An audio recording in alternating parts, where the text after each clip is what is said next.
그래서 여러분 오늘 보니까 교회가 해야 할 가장 중요한 것이 무엇입니까? 딱 한 가지인데 여러분 교회에 나오고 안 나오고는 여러분들의 자발적인 선택입니다. 내가 이 교회에 안 나온다고 법에 걸리고 교회 안 나오는데 여기 노아교회 노아교회 안 나온다고 형사가 잡아가고 그러진 않아요. 교회에 나오는 것은 본인의 자발적인 선택이에요. 그러면 어떻게 돼요? 근데 교회 나와서 원망하고 불평하고 뭐가 어쩌니 저쩌니 그러면은 자기가 선택이 잘못됐으면 어떻게 해야 돼요? 선택을 바꿔야 돼요.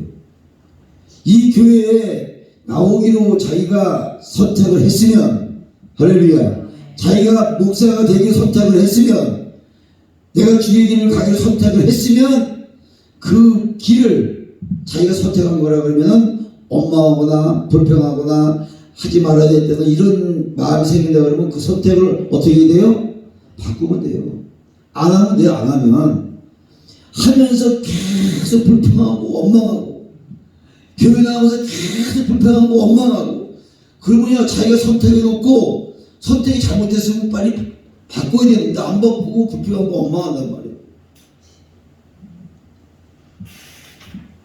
교회가 해야 할 가장 중요한 것이 아까 뭐라 그래, 교회가 나오고 안 나오고 자기 자발적인 선택인데, 여러분 교회 나오는데 안 나와서 세금을 내라 그래요. 법적으로 잡아가기로 해요. 나오면서 계속 원망하고 불평한다. 그럼 어떻게 된다고요? 선택을 바꾸면 돼요. 목사하기 싫으면 바꾸면 돼요. 목사하면서 계속 원망하고 불평하고 그럴 필요 없이 안 하면 돼. 안 하면 주님이 어떻게 할까봐 어떻게 안 해요. 바꾸면 돼. 교회들도 마찬가지야. 교회 와서 원망하고 불평하면 선택을 바꾸면 됩니다. 수많은 교회들이 있는데 여러분 자 그럼 보세요. 우리가 인생을 살아가는데 자발적인 선택은 그 선택이 나에게 어떻게 돼요? 기쁨을 줘야 되고 즐거움을 줘야 되고 행복해야 되고. 여러분 이 길을 가는 게 행복해야 돼요. 이 길 가는 게 너무 기뻐야 돼요. 할렐루야. 이 길을 가는데 선택을 했는데 기쁨이 아니고 즐거움이 아니면 그 선택을 바꾸면 되는 거예요. 간단하게. 교회 나온 것을 자발적으로 선택한 것인데 다니면서 불평하고 원망하고 정말 이해가 안 됩니다.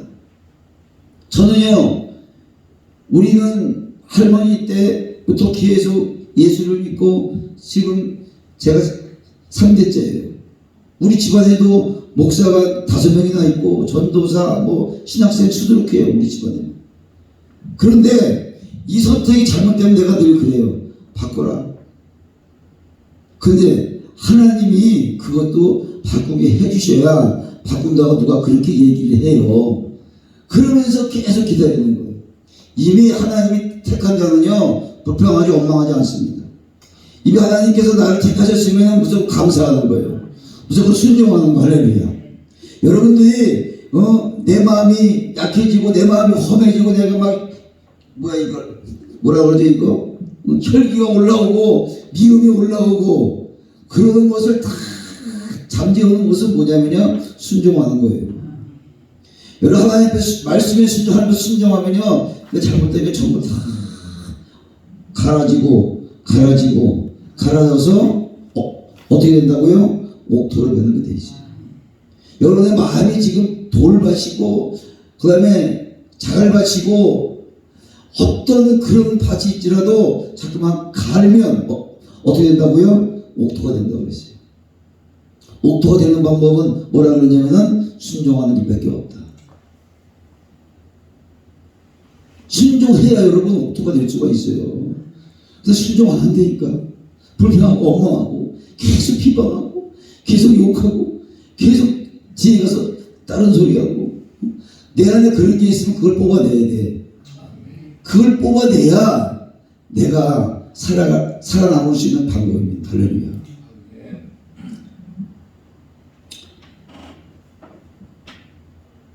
근데 누군가가 내가 가장 중요한 것을 인정해 주는 사람은 그 사람은 나에게 가장 좋은 사람이에요. 인생을 살아가면서 여러분 다른 사람이 이 사람을 굉장히 미워하지만은 내가 이 사람이 나한테 잘해주고 내가 가장 좋아하는 사람은 누구냐면 나한테 가장 잘해준 사람을 내가 가장 좋아하게 돼 있어요. 근데 내가 가장 좋아하는 것을 그 사람이 날 알아주고, 우리 또 내가 좋아하는 것을 그 사람이 좋아하고, 내가 사랑하는 것을 그 사람이 사랑하면 그 사람은 나한테 가장 좋은 사람이에요. 그런데 내가 하는 것을 싫어하고 내가 반기를 들고 그러면요, 그 사람은 나하고, 그 사람이 아무리 훌륭하고 돈이 많고 아무리 멋진 사람이라도 나하고는 관계가 없는 사람이에요. 다른 사람이 아무리 유명하다 그래도 나하고는 관계가 없는 사람이 될 수밖에 없어요. 왜냐하면요, 여러분, 교회는요 이러이러해라 하는 사람이 많아요. 교회는 이렇게 해야 된다, 목사는 이렇게 해야 된다, 또 교회는 이렇게 해야 된다는 그런 말을 많이 하는 사람들이 많아요. 근데 그 사람이 옳은 말이냐? 그렇지 않아요. 그 사람이 말을 가장 많이 하는 사람이 가장 위험한 사람이에요. 교회에서도요, 목사님이 여러분들이 교회 건축합시다, 그런데 그 중에서 손 보조 들고 제가 돈 가장 많이 나겠습니다, 그 사람이 가장 위험한 사람이에요. 그 사람이 결국은 교회를 말아먹는 사람이에요. 사기꾼이라든가 그런 일이 80%예요. 내가 교회 진다 그러면 내가 돈 80% 내고 20%만 냅시다, 내가 결국은 다 도망가고 사기치고. 그러니까 교회에서는 어디선가 내가 먼저 하겠습니다, 나 그런 거 잘합니다, 내가 최고로 잘합니다, 이렇게 이야기하는 사람이 가장 위험하다는 거예요. 위험하다. 교회에서도 마찬가지입니다. 여러분, 다르다고 틀리다는 서로 좀 다른 단어입니다. 다른 것은 우리가 같은 교회지만 조금 다를 수 있어요. 근데 틀리는 것은요, 죄와 연관된 거예요. 틀리는 것은. 그 틀린 것을 따라가면은 결국은 순교한 정신을 갖지 않으면은 틀린 것을 용납하면 안 되는 거거든요. 예수 믿는 사람들은 다른 것, 이 교회가 좀 틀리고 이 목사님이 조금 다르고 그럴 수 있지만은 틀린 것은 죄와 관련된 것 때문에 틀린 것은 여러분 절대 용납하면 안 됩니다. 용납하고 그 선택하는 순간에 그 인생은 고통에 따르게 되는 것입니다. 여러분, 다른 것은 이해의 문제예요. 배려의 문제지만은 교회들이 조금씩 다른 것이 틀린 것은 아니라 그랬어요. 그 어떤 사람은 조금 달리면 난리가 나는 거예요. 뭐 저 교회가 왜 그러냐, 저 목사님 왜 그러냐. 가장 위험한 사람이 누구냐면은 한국에서 신앙생활 하다가 이민 간 사람. 이민 가서 교회를 선택한 사람들이 가장 위험한 사람이래요. 그 사람이 왜 위험하냐면은 이민 가가지고 교회를 선택하는데 그 나라 온 교회를 다 다닌대, 집안에. 그러면서 전화한대. 목사님, 여기 오니까 교회 좀 마땅한 교회가 없어요. 어느 교회 가야 돼요? 그 담임 목사님이 그랬다고 그러잖아요. 집사님, 거기가, 집사님은 우리 교회에 파견나간 게 아니에요. 그 나라로. 다 다를 수 있어요. 조금씩 다를 수 있어요. 그럼 우리 교회가 똑같은 교회를 찾으려고 하니까 찾지를 못하는 거예요. 마찬가지입니다.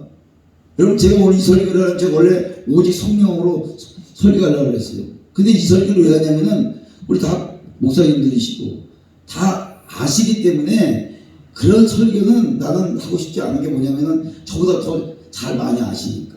그런데 문제는 뭐냐면은 우리가 교회에 대해 생각하는 문제는 다 틀릴 수 있다. 다를 수 있고. 근데 그것을 자꾸만 자기 생각을 중심으로 해서 맞다 틀리다 이야기하는 것은 나는 잘못됐다고 생각을 하기 때문에 오늘 이 말씀을 좀 드리고 싶은 것입니다. 성경을 한번 봅시다. 마태복음 16장 16절 18절까지 한번 봅시다. 마태복음 16장 16절 18절 시작.